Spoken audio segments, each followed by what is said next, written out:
Ethan Lee rubbed his tired eyes as he drove his gray Honda Accord through the empty streets of downtown Seattle. The digital clock on his dashboard showed 11:45 p.m., and the temperature reading made him grateful for his car's heating system. A freezing 20 degrees Fahrenheit, minus 6 degrees Celsius. Snow was starting to fall softly, adding to his exhaustion after the 5-hour city council budget meeting.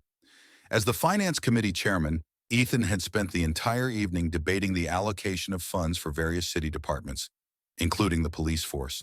The meeting had been particularly heated when discussing the police department's request for increased funding to acquire military-grade equipment. Ethan had firmly opposed it, arguing that the funds would be better utilized for community programs and officer training. The streets were quiet, with only the occasional car passing by. Ethan was looking forward to getting home to his wife, Emily, who had probably left his dinner in the microwave, as she always did when he worked late. His house was just 15 minutes away, and he could already imagine sinking into his favorite armchair with a warm plate of food.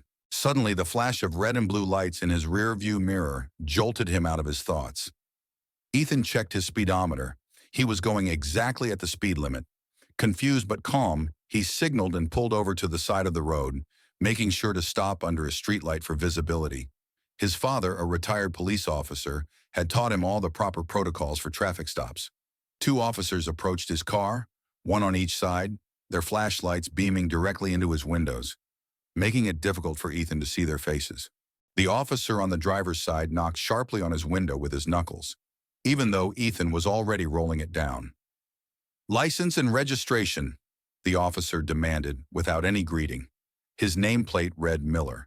His voice carried a tone Ethan had heard too many times in his 15 years of public service, authority mixed with unnecessary aggression. "Good evening, officer," Ethan said politely, reaching slowly for his wallet. "May I ask why I'm being stopped?" Officer Miller's partner, whose nameplate read Garcia, shifted his position, moving his hand to rest on his holster, a subtle but clear intimidation tactic. "Your right taillight is out," Miller said, though Ethan knew this wasn't true. He had just had his car serviced the previous week. "I apologize, but I believe there must be some mistake," Ethan replied calmly. "I had my car checked last week, and all lights were working perfectly." The temperature seemed to drop even further as Officer Miller's demeanor changed. He straightened up, pushing his chest out in a display of authority. "Step out of the vehicle, sir," he ordered. Ethan felt his heart rate increase, but he kept his voice steady. "Officer, it's freezing outside, and I don't see any reason why—" "I said step out of the vehicle." Miller's voice boomed through the quiet night. A few lights came on in nearby buildings, curious residents peeking through their windows at the scene unfolding below. Ethan knew his rights, but he also knew the reality of the situation. As a city council member, he had heard numerous complaints about police misconduct, but experiencing it firsthand was entirely different. With deliberate movements, he unbuckled his seatbelt and opened his door. The bitter cold hit him immediately. His suit jacket offered little protection against the freezing wind, and snowflakes began settling on his shoulders. His leather shoes crunched on the light dusting of snow that had accumulated on the pavement. "Hands where we can see them," Officer Garcia instructed, a flashlight beam following Ethan's every movement. Ethan raised his hands slightly, maintaining his dignity despite the humiliating situation. He noticed both officers had their body cameras turned off, a direct violation of department policy. The realization sent a chill down his spine that had nothing to do with the weather. What happened next would change not only Ethan's life, but the entire police department's future. However, at that moment, standing in the freezing cold with 2 aggressive officers, Ethan Lee was just another citizen facing the harsh reality of power unchecked. Or so the officers thought. The city council member took a deep breath of the frigid air, his mind already racing with thoughts about tomorrow's consequences. But first, he would have to survive tonight's encounter with his dignity, and possibly his safety, intact. Officer Miller circled Ethan like a shark, his boots crunching in the fresh snow. The streetlight cast long shadows on the ground, and the few people watching from their windows had now pulled out their phones, recording the scene from above. "So, you think you know more than a police officer?" Miller asked, his breath forming clouds in the cold air. "You want to argue about your taillight?" He was shorter than Ethan, but carried himself with the confidence of someone used to being in control. Ethan stood perfectly still, his expensive suit collecting snowflakes. The wind had picked up, making the 20-degree Fahrenheit weather feel even colder. His fingers were starting to become numb, but he kept them visible as instructed, knowing any wrong move could make the situation worse. "No, sir," Ethan replied calmly. "I simply wanted to point out that there might be a misunderstanding." His corporate training in dealing with difficult situations was proving useful, even as his teeth began to chatter. Officer Garcia, the younger of the two, kept his flashlight trained on Ethan while checking the car's interior through the windows. "Hey, Miller, this guy's got some fancy stuff in here. Custom leather seats, high-end laptop in the back." "Oh, really?" Miller's tone changed to one of mock interest. "So you're one of those rich guys who think they're above the law?" He stopped in front of Ethan, deliberately invading his personal space. The officer's face was so close that Ethan could smell the coffee on his breath. A passing car slowed down to watch, but quickly drove away when Miller glared in their direction. The snow was falling harder now, and Ethan's dress shoes were completely unsuitable for the weather. His feet felt like blocks of ice. "I assure you, Officer Miller, I have complete respect for the law," Ethan said, maintaining his composure. "Prove it then," Miller said with a smirk. "Since you're so respectful, drop and give me 20 push-ups, right here, right now." Ethan blinked in disbelief. "Excuse me?" "You heard me," Miller said, his hand resting casually on his taser. 20 push-ups. Consider it a lesson in humility, unless you prefer we search your vehicle for anything illegal." Officer Garcia chuckled, already pulling out his personal phone to record. The threat was clear. Do the push-ups or face worse consequences. Officer Miller smirked, stepping closer. "What's it going to be, Mr. Respectful? 20 push-ups or a thorough search of your car? I've got all night." Ethan glanced at Garcia, who was grinning as he raised his phone, ready to record. The biting cold made his knees feel weak, but Ethan knew this wasn't about the push-ups. It was about power. Slowly, he lowered himself to the snowy pavement, his palms sinking into the freezing slush. 1, 2, 3. Ethan's voice was steady, but each push-up sent a wave of cold pain through his body. His expensive suit was ruined, and his breath fogged the air with every exertion. 18, 19, 20. Ethan pushed himself up slowly, the freezing air stabbing at his lungs. His suit was soaked, knees stained, but his face remained calm as he stood and wiped his hands on his coat. Garcia stopped recording, lowering his phone, but something slipped from Ethan's jacket pocket, a leather wallet that landed in the snow. Miller snorted. "Look at that, even your wallet can't keep up." Garcia stepped forward to pick it up, flipping it open to inspect the ID inside.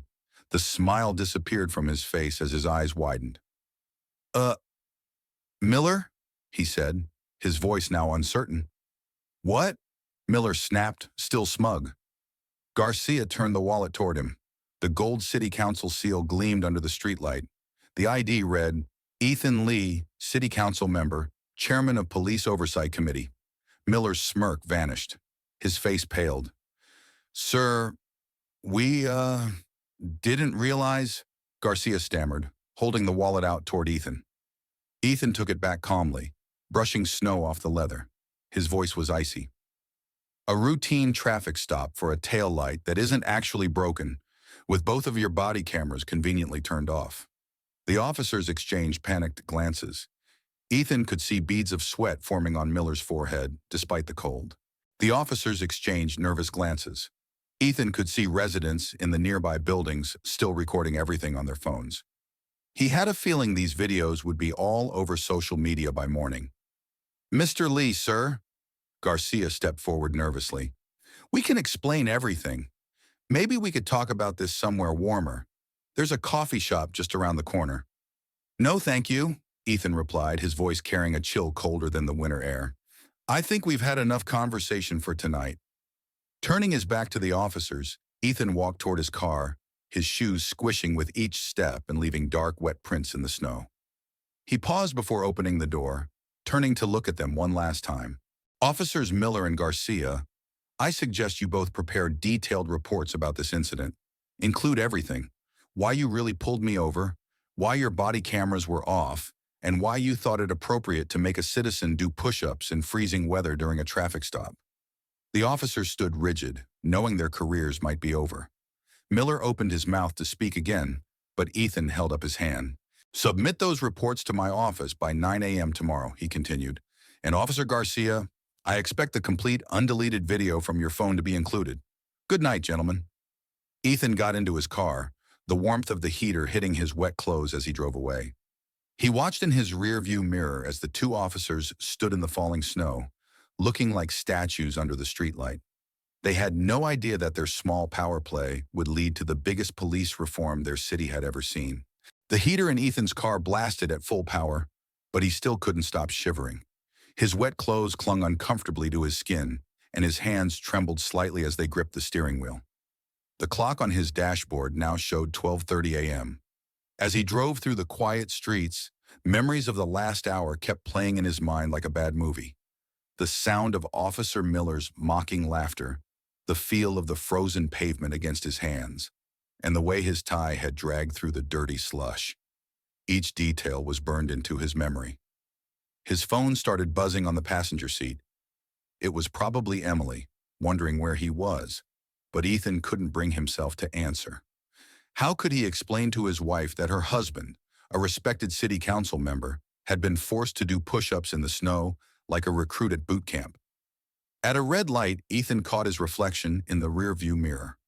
His usually neat black hair was wet and messy, and his face looked older than its 45 years. Small pieces of gravel were still stuck to his suit sleeves, and a dark wet patch spread across his chest where snow had soaked through. "Ethan Lee," he said to himself, "you just had to experience it firsthand, didn't you?" For years, he had sat through countless community meetings where people complained about police harassment. He had listened, taken notes, and promised to look into their cases, but until tonight, he had never truly understood their helplessness. His phone buzzed again. This time, it was a news alert. Someone had already uploaded a video of the incident to social media. Ethan watched a few seconds. The shaky footage showed him doing push-ups while the officers laughed. The video was gaining views by the minute. As he turned onto his street, Ethan noticed his hands had stopped shaking. The initial shock and humiliation were being replaced by something else: resolve. In his 15 years on the city council, he had never felt more certain about what needed to be done. Ethan pulled into his driveway but didn't get out immediately. Instead, he reached for his briefcase and pulled out his tablet. Opening his email, he began typing. "Emergency meeting notice, Police Oversight Committee time, 9:30 a.m. tomorrow. Location, Main Council Chamber. Agenda, review of recent police conduct and departmental policy attendance. Mandatory." After sending the email, Ethan started making calls. First to his assistant Mary, who answered despite the late hour. "Mary, I need every complaint filed against Officers Miller and Garcia from the last 5 years on my desk by 8 a.m. And get me the police department's body camera compliance reports for the past 6 months." Mary, used to urgent requests, didn't ask questions. "Yes, sir. Anything else?" "Yes," Ethan said, watching snow continue to fall in his driveway. "Contact IT. I want all footage from the traffic cameras at the corner of Pine and 5th Street from 11:45 p.m. to 12:30 a.m. tonight. And Mary, thank you." Finally, Ethan called the one person he knew would understand the significance of what had happened: his father, retired police captain David Lee. The phone rang 3 times before his father's voice, still sharp despite being in his 70s, answered. "Dad," Ethan said, his voice slightly cracking, "remember all those times you told me about how power can corrupt good officers? I just lived it." As Ethan explained what had happened, his father listened quietly. When he finished, the old captain was silent for a long moment before speaking. "Son, sometimes the worst experiences make the best fuel for change. What are you going to do about it?" Ethan looked at his ruined suit, then at his council badge sitting on the passenger seat. "I'm going to do what should have been done years ago, Dad. Tomorrow we start cleaning house." Finally stepping out of his car, Ethan walked toward his front door. The house was dark except for the porch light Emily always left on for him. Tomorrow would bring a storm to the police department, but tonight he needed to hold his wife, warm up, and prepare for the battle ahead.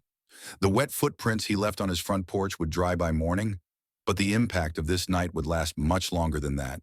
Ethan arrived at the council chamber early, dressed sharply in a dark suit and a crimson tie. The room quickly filled with committee members, reporters, and curious citizens eager to hear what would happen. Ethan stood at the podium, his face calm but his voice resolute. Today, he began, we're not just here to discuss one incident or two officers. We're here to address a system that has allowed power to go unchecked for too long. The room grew silent as Ethan recounted his encounter the previous night, using both his words and the evidence gathered. He played footage from the traffic cameras and bystander videos, clearly showing the abuses of Officers Miller and Garcia. The sound of their mocking laughter echoed through the room, followed by murmurs of disapproval from the audience. This isn't just about me, Ethan said, turning to the committee members. It's about every citizen who has been humiliated, intimidated, or silenced by those sworn to protect them. He pointed to a large stack of reports on the table. In the last 5 years, these two officers alone have had over a dozen complaints filed against them. None were investigated. Chief David, sitting in the front row, shifted uncomfortably in his seat as Ethan continued. We have a responsibility to ensure accountability, Ethan said firmly. Turning to the two officers, he addressed them directly. Officers Miller and Garcia, you have a choice. Resign voluntarily or face a full investigation, which will include every report, every stop, and every complaint against you. The tension in the room was palpable. Miller, visibly shaken, exchanged a glance with Garcia before muttering, We'll resign. Ethan nodded. A wise decision. As the officers left the chamber, Ethan turned back to the committee. This is just the beginning. Today we start rebuilding trust between our citizens and those sworn to serve them. The committee voted unanimously to approve Ethan's proposed reforms, which included mandatory body camera use, stricter oversight, and civilian review boards. As the meeting ended, Ethan caught a glimpse of his father in the back of the room, nodding approvingly. This wasn't just about one incident. It was a turning point for the city. The news of Officers Miller and Garcia's resignation spread like wildfire across the city. By late afternoon, every local news outlet was covering the story, showing clips from the council meeting alongside the viral video of Ethan doing push-ups in the snow. Ethan sat in his office, surrounded by stacks of papers and his buzzing phone. Emails flooded in from citizens thanking him, sharing their own stories of police misconduct, and supporting his call for reform. His assistant, Mary, knocked on the door and entered with a concerned expression. Mr. Lee, the mayor is here to see you, she said. Ethan nodded, standing to greet Mayor Roberts as he entered the office. The mayor looked tired, his usual confident demeanor replaced by a cautious one. Ethan, we need to talk about today's developments, Mayor Roberts began, lowering himself into a chair. Yes, we do, Ethan replied, sitting across from him. But first, take a look at this. Ethan turned his laptop around, showing a spreadsheet detailing civilian complaints against the police over the last year. Over 300 complaints, and only 8 were properly investigated, Ethan said, his voice calm but firm. The mayor's face fell as he scanned the data. I had no idea it was this bad, he admitted. Most people didn't, Ethan replied, but now everyone is paying attention. He gestured to the reporters still gathered outside City Hall, their cameras pointed toward the building. This is our chance to rebuild trust, Ethan continued. But it won't be easy. The mayor nodded slowly, understanding the weight of the moment. You'll have my full support, Roberts said finally. Let's make this right. That evening, Ethan finalized the details of the new police reform policy.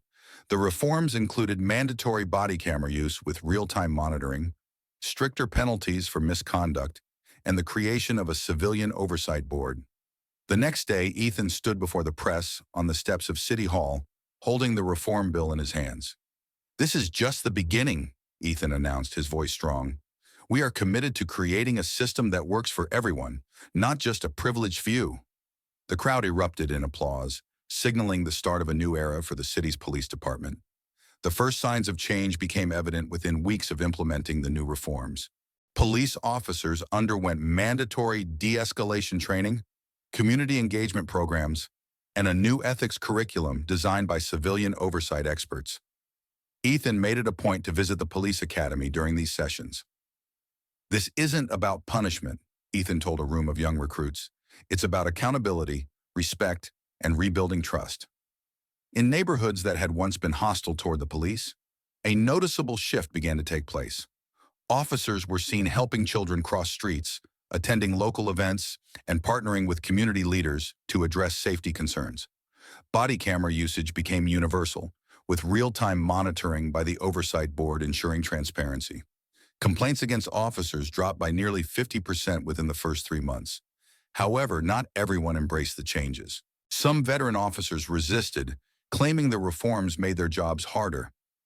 "This is about doing things right," Chief David told his department in a meeting. "If you can't adapt, and this isn't the place for you anymore."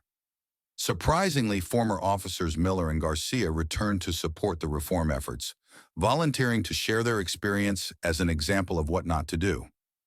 "We made mistakes," Miller admitted during a training session, "but we're here to make sure the next generation doesn't repeat them." Ethan attended that session, quietly observing the impact their words had on the recruits. Slowly but surely, the culture of the department began to shift. 6 months after that fateful winter night, Ethan stood in front of a new graduating class at the police academy. "Look at the person next to you," Ethan said in his speech. "That person isn't just your fellow officer. They're your conscience, your partner, and a reminder of what good policing means." The graduating class reflected the department's new priorities: diversity, compassion, and a commitment to serving the community. Every officer had completed community service as part of their training, working in shelters, youth centers, and senior homes before earning their badge. Ethan shared updated statistics. Complaints had dropped by 70%, trust in the police was up by 65%, and community engagement was at an all-time high. In the audience, Ethan spotted his father, retired Captain David Lee, sitting proudly in his old uniform. Miller and Garcia sat quietly in the back, watching the next generation of officers they had helped shape. After the ceremony, Ethan walked past the corner where he had been forced to do push-ups in the snow. A new community police center now stood there, its doors open and welcoming. Sometimes the worst experiences lead to the best changes, Ethan thought as he watched an officer helping a child cross the street. The journey wasn't over, but the city was finally on the right path.